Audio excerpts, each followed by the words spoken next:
In terms of different fly lines or different shooting heads, I like fly lines that have different densities, and I almost use sinking lines all of the time, because I believe that the closer you get to the fish, the easier it is to actually catch it. But of course, choosing a fly line, if it's like right here, right now, it's very hot. I mean, the water is nearly 20 degrees. And when you're fishing these conditions, floating lines can be really good. Floating lines, long, thin leaders, and very small flies. It can be the way to go. But some places here we have very hard water, and fish can stand in very hard water because there's much more oxygen there. When you're fishing hard water, you still need to get the fly down just below the white water. I fish sinking lines.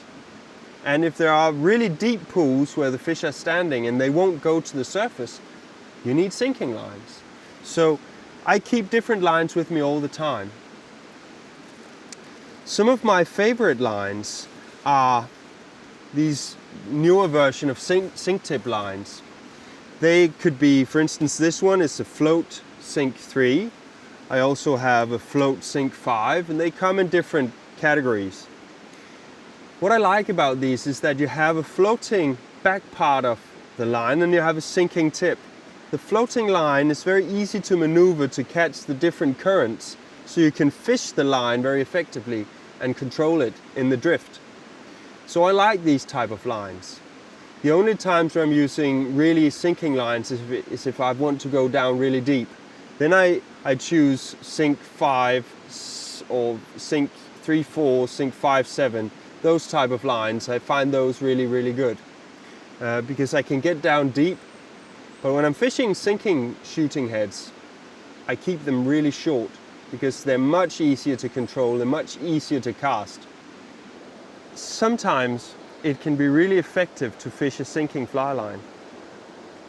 And new developments in fly line manufacturing have created some different lines that are very easy to use when you're fly fishing. On this setup, this is a 6-weight rod, and I have a very short, it's about 7 meters, and it's floating sink 3, and then in the tip I have a super fast sinking poly leader.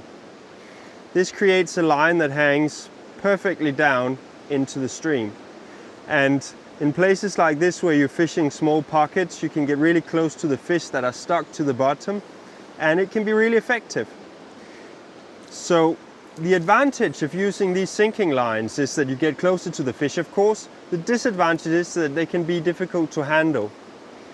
These very short ones are quite easy because you can basically just do as you would normally do. You can lift them off the water because they're so short.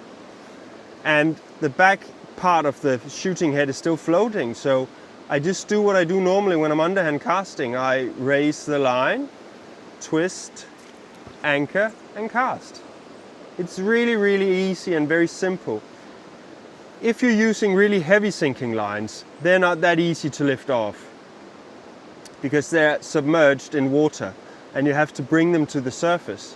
And to do that, there is a simple and a bit more complicated strategy to use.